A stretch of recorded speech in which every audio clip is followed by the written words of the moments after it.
The sun hung low over Dustfall, a frontier town that lived up to its name. The wind blew sand down the narrow streets where broken dreams and battered souls wandered like ghosts. At the edge of town, beside a crumbling saloon and a rusted water trough, a slave auction was taking place. Quick, dirty business done in the open air. No one called it slavery outright, but the bruises and shackles said otherwise. Jeb Holt, a solitary rancher with calloused hands and haunted eyes, leaned against the railing, watching the crowd with a quiet scowl. He wasn't here to buy. He never came for such dark trade. But fate had a cool way of dragging a man where he didn't intend to go. That's when he saw her. She stood barefoot on the wagon bed, her wrists bound, her face covered by a torn linen cloth. Dirt clung to her torn dress, and her shoulders slumped as if the world itself had broken her. But something in the way she held her chin, ever so slightly lifted, struck Jeb like a branding iron. $5, he said without thinking. The crowd laughed. She's not worth one, someone jeered. Sold, barked the auctioneer, to the fool with no sense of taste but plenty of coin. Moments later, Jeb stood before her, knife in hand. She flinched when he reached for her bindings. I ain't here to hurt you, he muttered, slicing the rope free. Name's Jeb Holt. Got a ranch out west of town. You got a name? She didn't answer. All right, then. I reckon we'll find it out eventually. He removed the cloth from her face. Gasps echoed. A long scar cut across her cheek, ugly and deep, twisting what must have once been a beautiful face. But Jeb didn't blink. He just took off his hat and offered it. Come on. Let's go home. Chapter 2. The wedding nobody saw coming. Dustfall's preacher stood puzzled in the little church behind Main Street as Jeb placed $5 more on the altar. I ain't one for ceremony, Jeb said, turning toward the woman still silent beside him. But I won't have her treated like cattle. She can't even speak, the preacher whispered. Doesn't need to. I give her my name, my land, and my word. Ain't no man ever gonna touch her again without going through me. The preacher frowned but obliged. By sunset, she was Mrs. Annabelle Holt, though her name hadn't yet been spoken. At the ranch, she sat silent at the table while Jeb placed a plate of beans and cornbread in front of her. I ain't expecting nothing from you. Not work, not words, not affection, he said gruffly.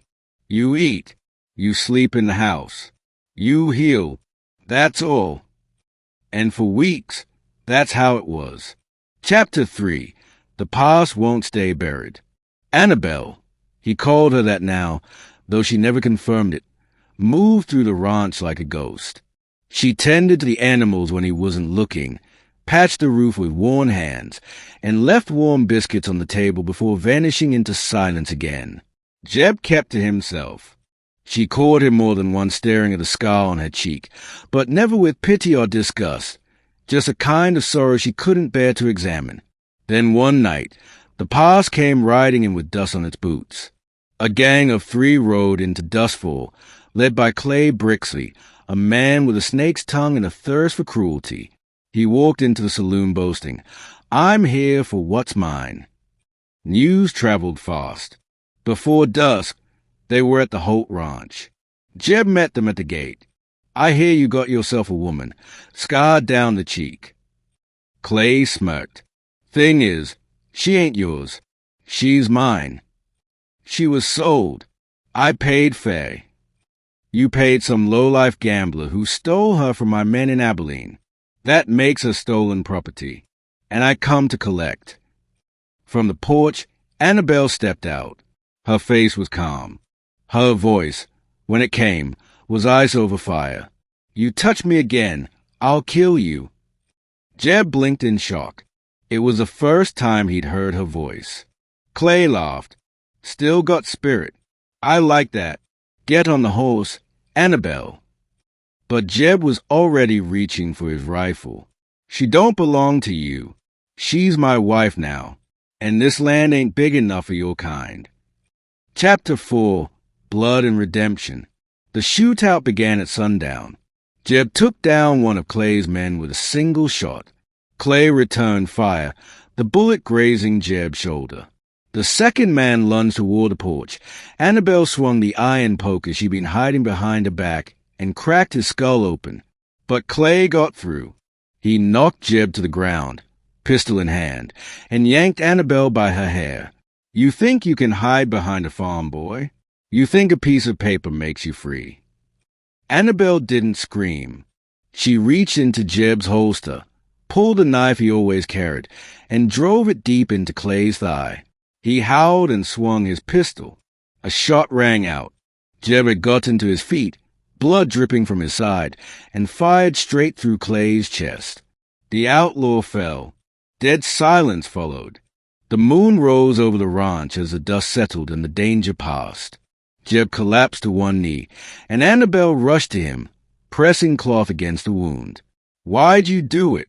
she asked quietly. "I told you," he said, smiling through the pain. "You're my wife, and I meant every word." She held him that night, for the first time letting her tears fall. Chapter 5. Her Story. After that night, Annabelle began to speak. Piece by piece, her story came out. How Clay had taken her from her father's farm, how she had tried to escape twice and paid the price in scars, silence, and shame. How she'd stopped believing there were good men left in the world. "You didn't know me," she said once. "Why did you marry me?" "Because I know what it's like to be broken," Jeb said softly, "and I know what it's like to want to start again." Chapter 6. Spring. By the time spring came, the ranch was blooming again. So was Annabelle. She laughed now, slowly, carefully, as if relearning the art. She took to painting, her brush dancing across scrap wood and parchment. Jeb built her a studio in the barn. One morning, she placed a new painting on the table. It showed a scarred woman standing tall beside a man with kind eyes and a bent hat. "Us?" he asked, smiling. She nodded. "And the baby," he whispered, pointing to the cradle she'd painted beside them. She nodded again, tears in her eyes. Chapter 7. Dustfall Whispers. Word spread in Dustfall. The tale of the silent slave turned rancher's bride became legend. Some still called Jeb a fool, others a hero, but no one dared cross them again. Annabelle became the heart of the community, helping other women escape cruel men, teaching children how to paint, healing in public what she once suffered in private. Jeb never asked more of her than she gave freely, and in return, she gave him her whole heart. Epilogue, a love forged in dust and fire. Years later, children played beneath the apple tree that now shaded the Holt Ranch. Jeb, older and slower, watched them with quiet pride.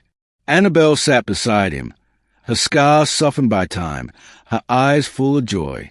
"What if I hadn't gone to town that day?" he mused. She reached for his hand. "Then I'd still be waiting for someone to see me, not as property, not as a scarred face, but as a woman worth loving." "You always were." They kissed beneath the wide western sky, where love, once buried beneath dust and pain, had found its way to bloom.